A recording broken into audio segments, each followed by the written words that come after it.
생각이라고 하는 것은 어떤 한 사람의 언어와 또 인격과 삶과 행동을 지배하게 되죠.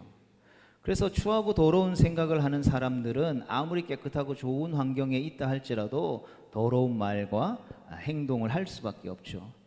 그러나 반대로 깨끗하고 아름다운 생각을 가지고 있는 사람은 비록 그가 처해 있는 환경이 누추하고 보잘것없다 할지라도 그의 말과 행동은 아름답기 마련일 것입니다. 우리가 신앙적인 모습을 보지 않더라도 우리 주변에도 항상 그 사람 옆에 가면 좋은 생각, 긍정적인 생각을 하는 사람들을 또 보게 되고, 또 어떤 사람 옆에 가면 늘 불평과 불만을 가지고 말하고 행동하는 사람들을 보게 되는 것이죠. 우리는 본능적으로 그렇게 불평 불만하는 사람보다는 긍정적인 말을 하는 사람, 그래서 그 긍정적인 말과 생각과 행동들을 통하여서 나에게 좋은 에너지와 영향력을 주는 사람을 본능적으로 찾게 되는 것입니다. 그래서인지 사탄은 우리를 공격할 때 가장 먼저 공격하는 것이 바로 우리의 마음과 생각을 공격한다라는 것이죠. 우리의 마음과 생각에 찾아와서 악한 생각들을 불러일으키게 되는 것입니다. 그리고 그 영역들을 조금씩 넓혀서 그 사람의 삶의 전체들을 통제하고 지배하기에 이르게 되는 것이죠. 그래서 성경은 우리의 마음과 생각을 영적인 전쟁터라고 표현하고 있습니다. 우리의 마음속에 하나님의 마음을 갖느냐 아니면 사단 마귀가 주는 그 마음을 갖느냐라고 하는 치열한 전쟁이 끊임없이 계속해서 우리의 마음과 우리 생각 속에서 일어나고 있는 것이죠. 그래서 그리스도인이라고 일컫는 성도들에게 있어서는 그 무엇을 생각하는지가 그 어떤 것보다도 중요한 일이죠. 그래서 시편 기자는 시편 1편을 시작하면서 복 있는 사람은 주야로 하나님의 말씀을 묵상, 즉 생각하는 사람이 복 있는 사람이다라고 이야기했던 것이죠.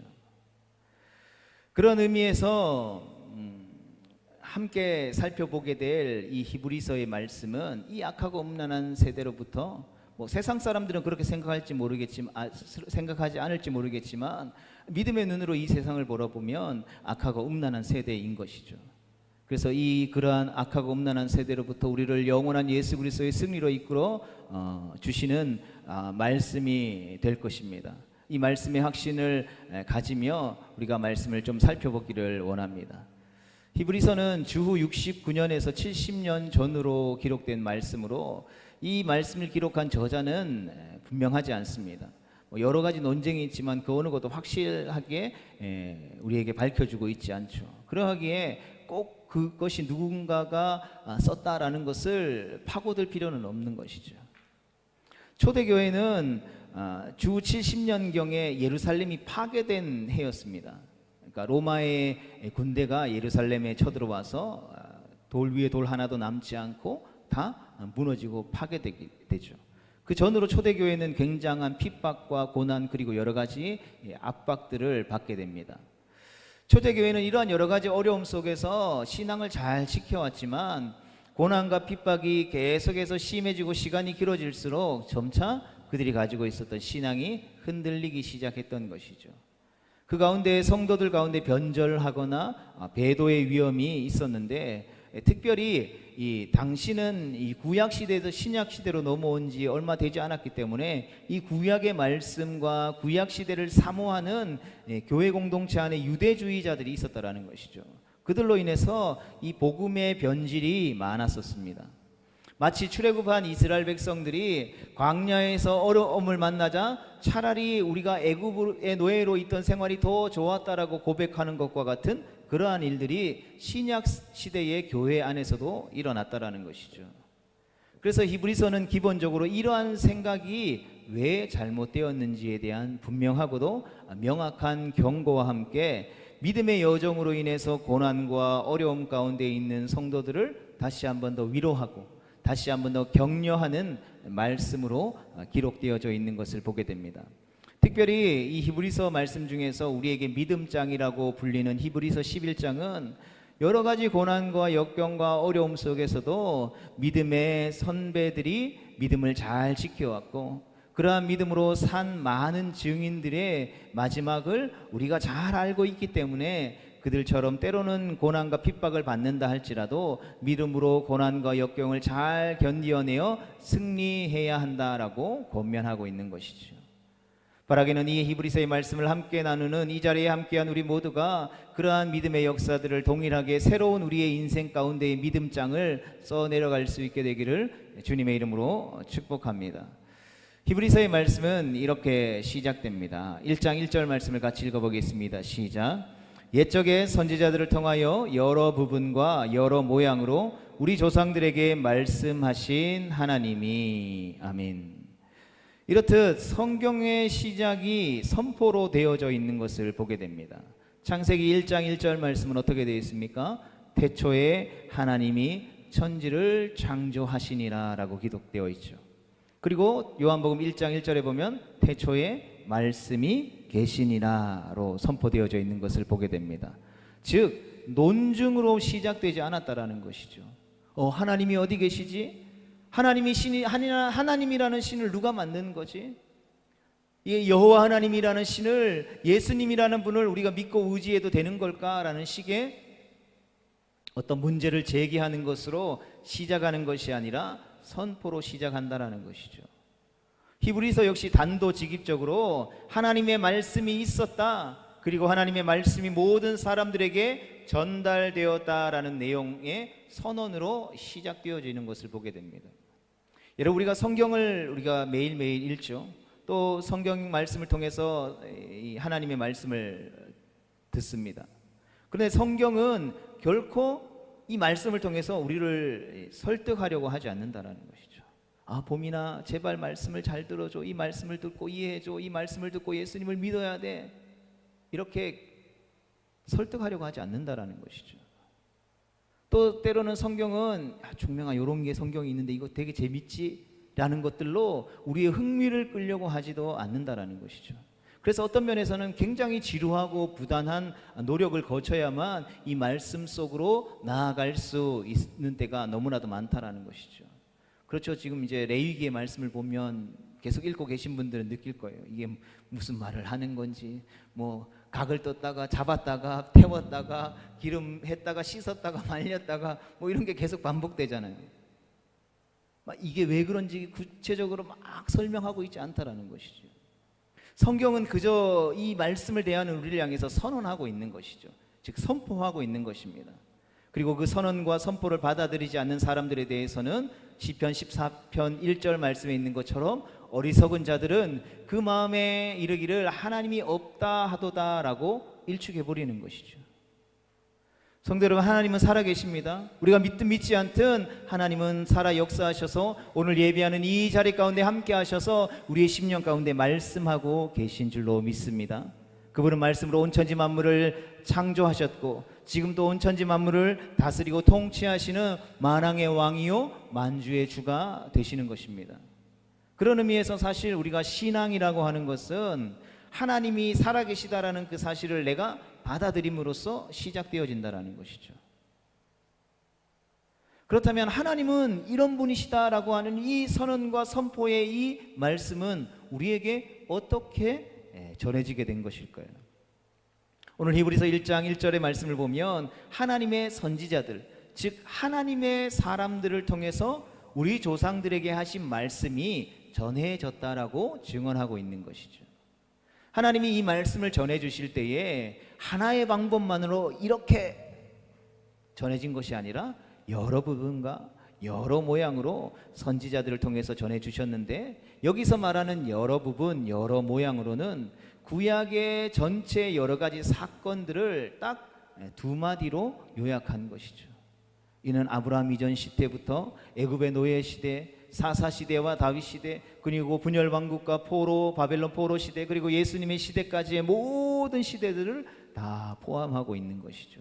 한 사람을 통해서 이 성경이 기록되어져 있는 것이 아니라 어떤 한 사건을 가지고 이 성경 전체가 다 기록된 것이 아니라 수천 년 동안 수십 명, 수백 명의 사람들과 사건들을 통하여서 이 말씀이 우리에게 전해졌다라는 것이죠.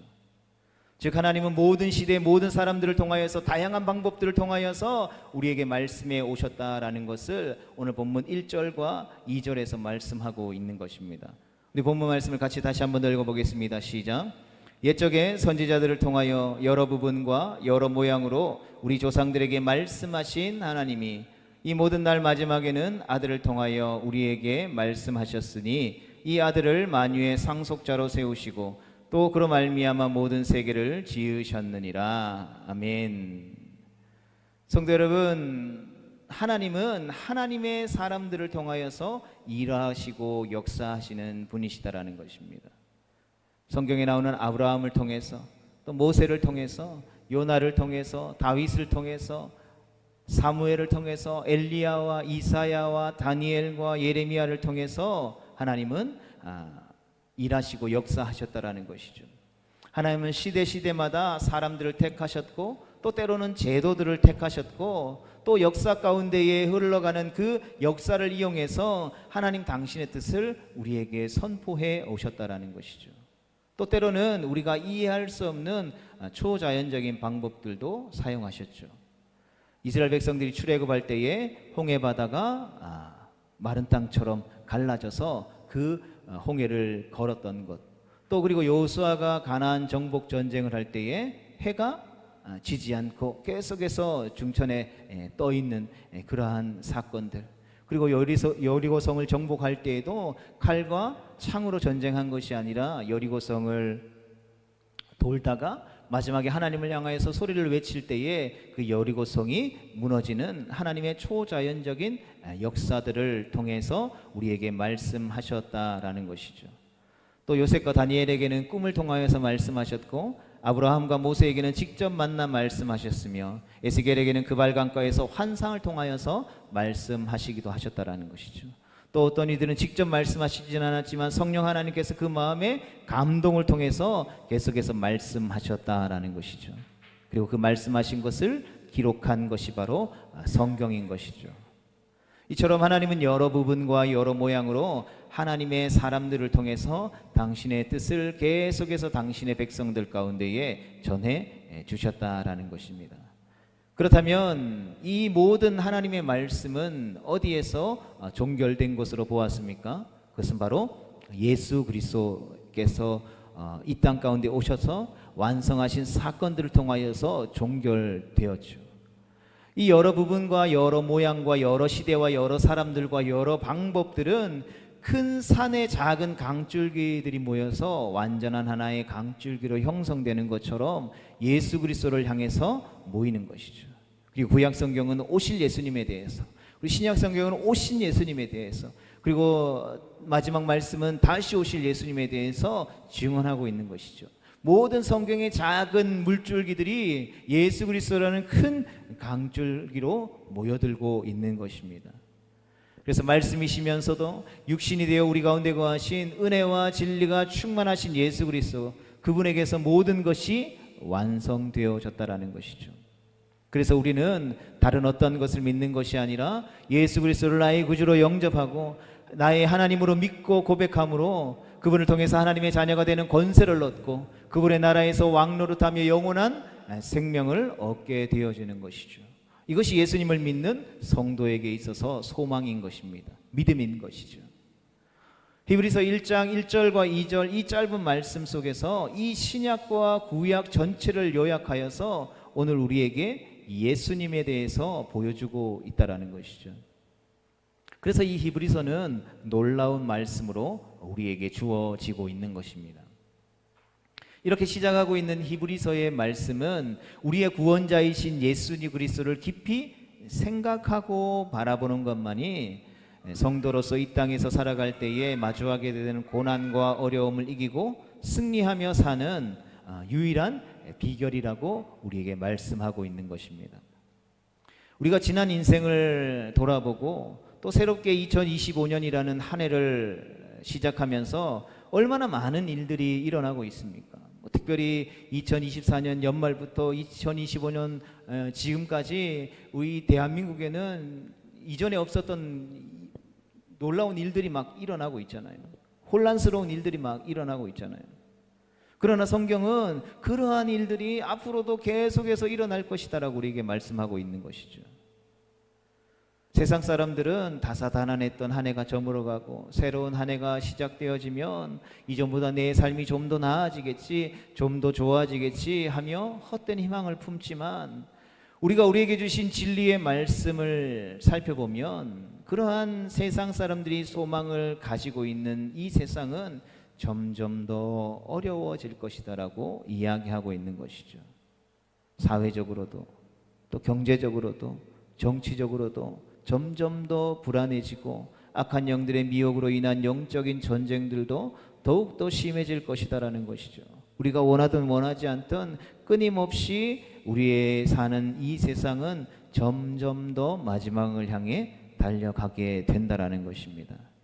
여러분, 이것이 성경이 우리에게 말해주는 진리죠. 절망을 드리고자 드리는 말씀이 아닌 것이죠. 믿지 않는 자들에게는 세상이 점점 더 마지막을 향해 가고 있다는 것이 절망일 수 있겠지만, 예수님을 믿는 사람들에게는 그 마지막의 끝에 우리 주님 다시 오신다라는 약속의 말씀이 있기에, 그 약속의 말씀이 성취되어질 때에 우리가 영원한 하나님의 나라에 거할 것을 확신하기에 우리에게 있어서 절망이 아니라 그 어떤 것보다도 우리를 기쁘게 하는 소망의 말씀이 되어지는 것입니다. 그렇다면 우리는 이러한 시대적인 환경과 상황 속에서 어떤 방법으로 믿음을 지키며 살아가며 하나님의 구원의 역사를 이룰 수 있을까요? 이 시대 가운데 우리를 성도로 부르신 이유가 바로 그러한 이유이기 때문인 것이죠.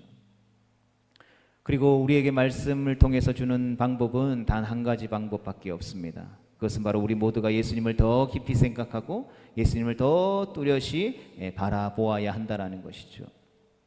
어쩌면 너무 뻔한 대답 같아 보이지만 이것이 성경이 우리에게 선포하고 있는 진리인 것이죠. 성경은 우리에게 매우 여러 가지 복잡하게 비비 꼬아서 이야기하는 것이 아니라 매우 단순하고도 심플하게 우리에게 말씀하고 있는 것이죠. 예수님의 수제자였던 베드로가 제자들과 함께 배 위에서 풍랑을 만났을 때에 그 풍랑을 마주하며 걸어오는 예수님을 바라보게 됩니다. 그 예수님을 바라보았을 때에 베드로는 물 위를 걷는 경험들을 하게 되죠. 우리가 예수님을 바라볼 때에 하나님은 우리의 삶과 가정과 그리고 생업과 일터 위에 이와 같은 놀라운 기적을 베풀어 주시는 것입니다. 베드로는 어떤 사람입니까? 이 갈릴리 호수라는 곳에서 잔뼈가 굵은 사람이죠. 사람이 물 위를 걸을 수 없다라는 것을 누구보다도 잘 알고 있는 사람이죠. 그리고 이것은 누구나가 다 아는 기초적인 상식이었습니다. 그래서 예수님이 물 위를 걸어오실 때에 모든 제자들이 그 예수님을 바라보고 깜짝 놀랐죠. 심지어 유령 아닌가 귀신 아닌가 하며 이 제자들이 무서워했다고 성경이 기록하고 있습니다. 그러자 예수님은 즉시 제자들을 향해서 뭐라고 말씀하십니까? 내니 두려워하지 말라라고 제자들을 안심시키죠. 여러분, 그때 베드로가 그 예수님의 음성을 듣고 뭐라고 말했냐 하면, 주여 만일 주시거든 나를 명하여 예수님이 계신 그 물 위로 오라 하소서라고 말하게 되죠. 베드로가 어떤 심정을 가지고 이 고백을 했는지 모르겠지만 중요한 사실은 베드로가 그 순간, 그 말을 고백하는 그 순간 자신이 어떠한 삶을 살았는지, 자신의 전공이 무엇인지를 완전히 잊어버렸다라는 것입니다. 즉 자기의 생각과 경험을 내려놓고 예수님만을 바라보고 예수님만을 생각했다라는 것이죠. 성도는 그렇기 때문에 사실 자기 전공을 좀 잘 잊어버려야 예수님을 잘 믿을 수가 있습니다. 자기 어떤 지식이나 어떤 자기의 경험이나 어떤 살아왔던 삶의 방법이나 가치를 예수님 앞에 완전히 복종시켜야만 주님을 신실하게 따를 수 있죠.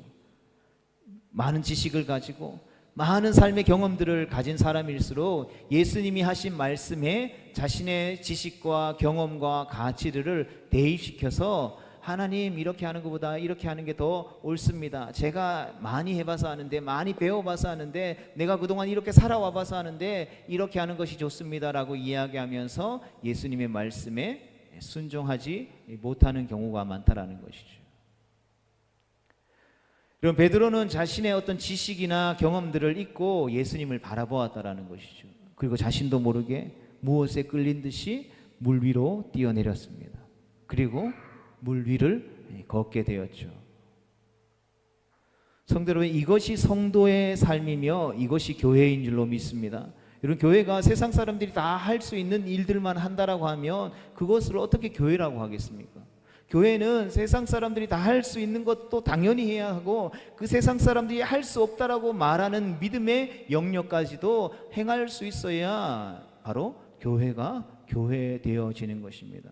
여러분, 우리의 삶이 내 옆집에 사는 삶보다 더 못하다면, 내 옆집에서 선을 행하며 살아가는 사람보다 못하다면, 여러분, 어떻게 우리가 주님의 몸된 교회라고 우리 스스로 고백할 수 있겠습니까?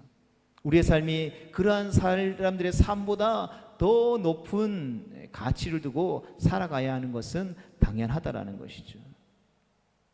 우리가 단지 이성적으로, 우리가 상식적으로, 내가 경험해왔던 합리적인 것들로만 생각한다면 마치 이 마지막 시대에 악하고 음란한 시대에 사방이 우겨쌈을 당한 것 같은 우리의 인생에서 우리가 발디딜 틈은 없고 우리가 나아가야 할 길은 없다라는 것입니다.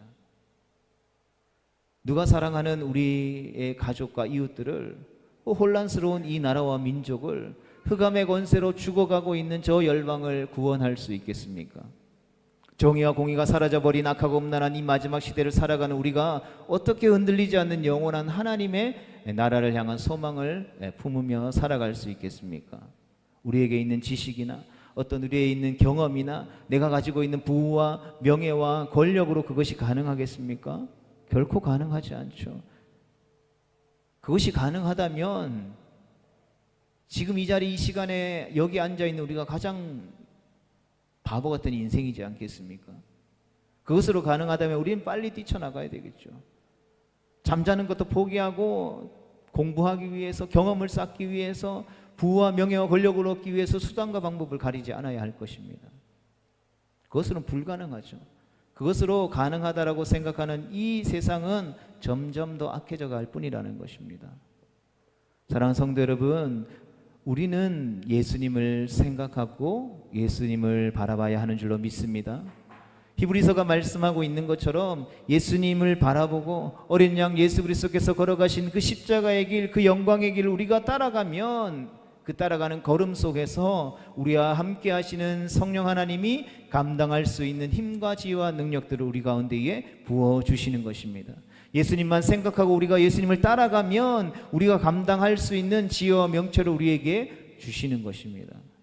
그래서 마치 베드로가 물 위를 걸었던 것처럼 악한 사탄 마귀의 세력을 물리치고 이기고 승리하도록 역사하여 주실 것입니다.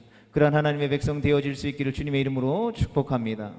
그러나 그것에서 끝나는 것이 아니라 우리는 베드로의 실패를 통해서도 교훈을 얻어야 되겠죠.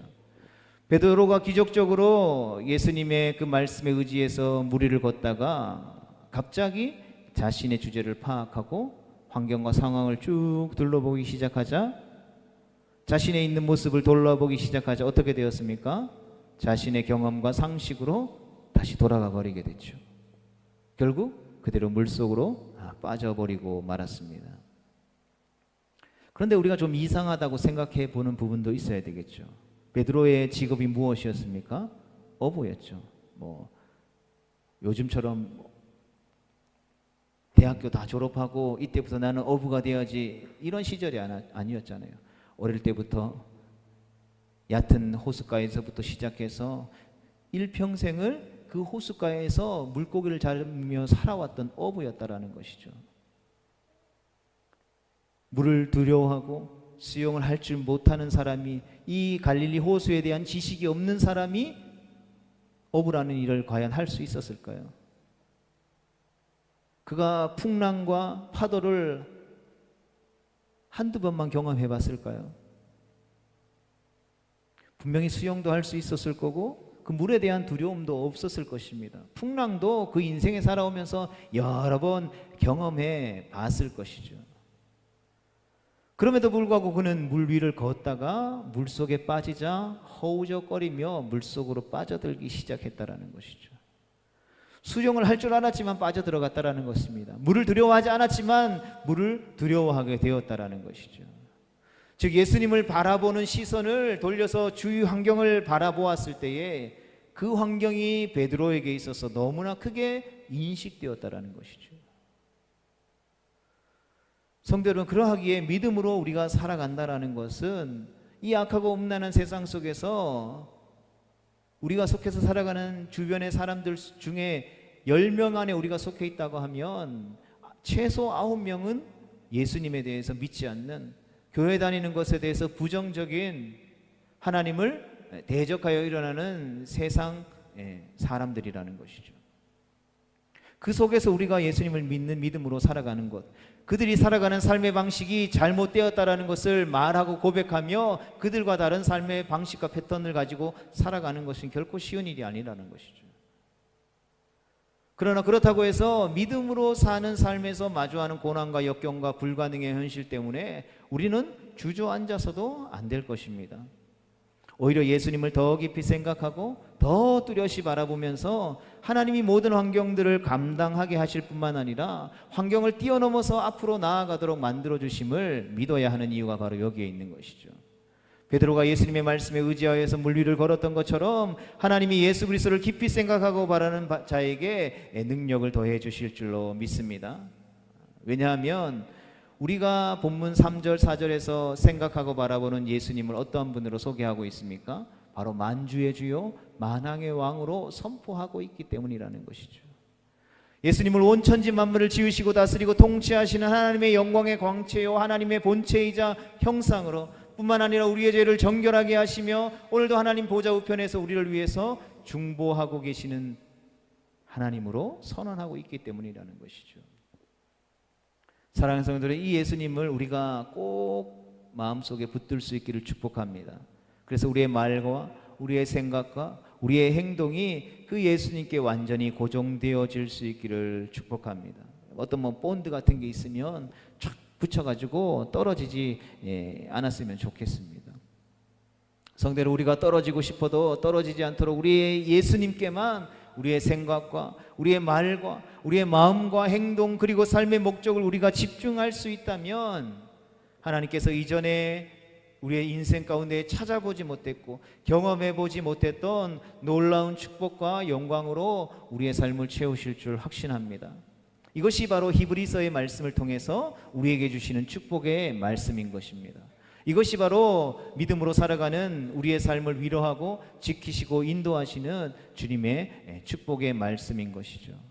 바라기는 이 믿음의 확신들을 가지고 이전보다 더 예수님을 생각하고 이전보다 더 예수님을 바라보고 그 생각하고 바라봄으로 말미암아 우리 예수님을 닮아가는 자리 가운데로 나아가 더 큰 믿음으로 성장해서 우리의 삶을 무너뜨리기 위해 다가오는 악한 사탄 마귀의 계계를 다 이겨내고 우리에게 베풀어 주시는 그 승리로 말미암아 승리의 계가를 부르며 주님 걸어가신 그 영광의 길을 따라가는 온전한 제자의 삶을 살아가는 우리 모두가 되어질 수 있기를 주님의 이름으로 축복합니다.